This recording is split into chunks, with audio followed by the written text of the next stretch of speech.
Hindi lahat ng may tote bag, planner at iced coffee, girl boss na agad. Pero ikaw, mukha namang qualified. Tingnan natin kung pumasa ka sa 10 attitudes ng Filipina girl boss.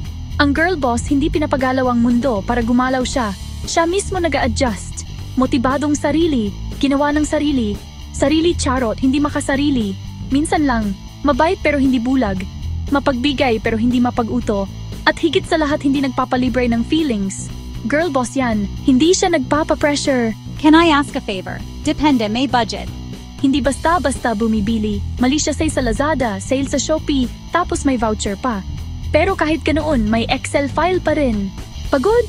Lumabas ka pa rin. Bad mood? Lumabas ka pa rin. 2 oras lang natulog, lumabas ka pa rin. Pero pag ex, hindi na lumalabas. Pumasok siya sa isang silid na parang pag-aari niya. Pero pag dumating ang bill sa pagkain, biglang nagiging mapagpakumbaba. Kapag nagkamali siya, inaamin niya ito. Kasi girl boss siya, hindi politiko. Mga libro, mga kurso, skincare, supplements, collagen, spa day. Alam niya na kung sumisikat siya, lahat ng haters masasaktan sa liwanag. Habang nagpapanik ang iba, ang girl boss. Interesante. Parang naglalagay ng mascara habang may lindol. Ang mga girl boss, inaayos ang korona ng isa't isa. Hindi sila yung ay sis, bagay sa'yo yung dress. Sa akin iwan mo. Kaya ayan, ilan dito ang attitude mo? Kung 8 to 10 ka o mas mataas, girl delikado ka. Pumasok ka na sa iyong buong girl boss era. Sundan para sa higit pang tips para mas lumakas pa ang aura mo.